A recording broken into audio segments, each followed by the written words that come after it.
দাবি করব যে অতি সত্বর এই দুষ্কৃতিকারীদেরকে আইনের আওতায় এনে বিচার করতে হবে। আজকে আমি আরো আমার মনের কতলন যেই গণ আন্দোলনের মাধ্যমে আমরা মুক্তিযুদ্ধ করে দেশ স্বাধীন করেছিলাম, আজকে যে ছাত্র জনতা যারা আজকে আন্দোলন করেছে তাদের উদ্দেশ্য কিন্তু একটি বৈষম্যহীন বাংলাদেশ, একটি বাংলাদেশ যেখানে সবার অধিকার নিশ্চিত করা হবে। আজকে আমি খুব দুঃখ ভারাক্রান্ত মনে আপনাদের সামনে এসেছি। আমি আজকে বঙ্গবন্ধুর 32 নম্বর বাসার সামনে, এটা আপনারা সবাই জানেন, এটা বঙ্গবন্ধু জাদুঘর ছিল এবং এই বাড়িতেই 1975 সালের 15ই আগস্ট আমাদের জাতির জনক বঙ্গবন্ধুকে সপরিবারে নির্মমভাবে হত্যা করা হয়েছিল। আজকে আমরা জানি যে এখানে বাংলাদেশে একটি গণ অভ্যুত্থান হয়েছে ছাত্র জনতার সম্মিলনে, এবং ছাত্র জনতার এই আন্দোলনের মধ্য দিয়ে কিছু দুষ্কৃতিকারী এই জঘন্যতম ঘটনাটা ঘটিয়েছে। আমি এটার তীব্র নিন্দা জানাই এবং তীব্র প্রতিবাদ জানাই, এবং আমি আহ্বান করব অন্তর্বর্তীকালীন সরকারের দৃষ্টি আকর্ষণ করে আমি দাবি করব যে অতি সত্বর এই দুষ্কৃতিকারীদেরকে আইনের আওতায় এনে বিচার করতে হবে। আজকে আমি আরো আমার মনের কথা আমি বলতে চাই। আজকে আমার এখানে আসা হচ্ছে আমার বিবেকের তাড়নায়। আমি এমন একজন ব্যক্তি, আমি আমার বিবেককে দিয়ে আমি পরিচালিত হই।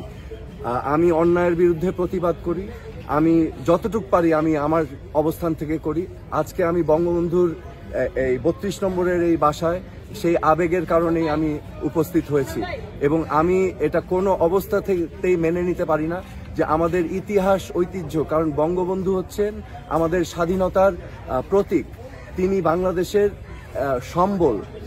আমাদের বঙ্গবন্ধুকে ইতিহাসের আলোকে এবং মোড়কে আমাদের প্রিজার্ভ করে রাখতে হবে।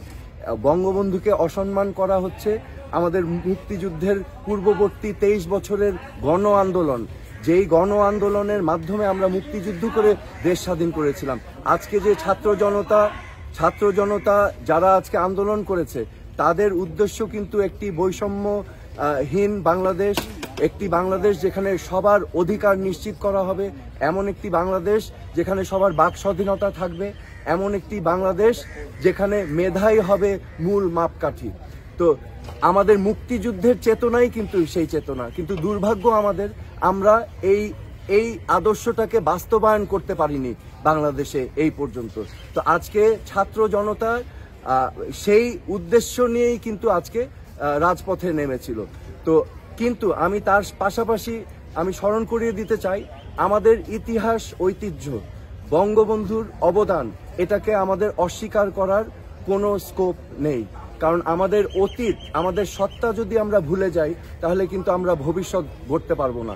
সেই বাংলাদেশ কিন্তু সেই আধুনিক গণতান্ত্রিক এবং সমৃদ্ধশালী বাংলাদেশ কিন্তু আমরা গড়তে পারবো না। বঙ্গবন্ধুকে এবং যারা আমাদের স্বাধীনতা সংগ্রামের অবদান রেখেছে, আমি বিশ্বাস করি সকলের অবদানকে আমাদের নতুন প্রজন্মের কাছে তুলে ধরা আবশ্যক। যেমন হোসেন শহীদ সারওয়ার্দী, একে ফজলুল হক, বঙ্গবন্ধু আমাদের মুক্তিযুদ্ধের প্রেরণা দিয়েছেন, অনুপ্রেরণা দিয়েছেন, তাজউদ্দিন আহমেদ, সৈয়দ নজরুল ইসলাম, এমনকি আমাদের মুক্তিযুদ্ধে অবদান রেখেছেন জিয়াউর রহমান সহ 11 জন সেক্টর কমান্ডার, এবং যার আরো অনেক বীর, অনেক হিরো এবং অনেক নায়ক, মহানায়ক আছেন যাদের ইতিহাস আমাদের নতুন প্রজন্মের কাছে তুলে ধরা আবশ্যক। আমি মনে করি এই চরিত্রদেরকে নিয়ে রাজনীতি করা ঠিক হবে না। আমাদের এই অ্যাসেট যারা আমাদের লেগেসি, তাদেরকে আমাদের সংরক্ষণ করে রাখতে হবে ন্যাশনাল অ্যাসেট হিসাবে। তাদেরকে নিয়ে যেন ভবিষ্যৎ বাংলাদেশে রাজনীতি না হয়, এটা আমার ব্যক্তিগত অভিমত। আজকে আমি আমাদের ছাত্রছাত্রী ভাই বোনদেরকে আন্তরিকভাবে ধন্যবাদ জানাচ্ছি।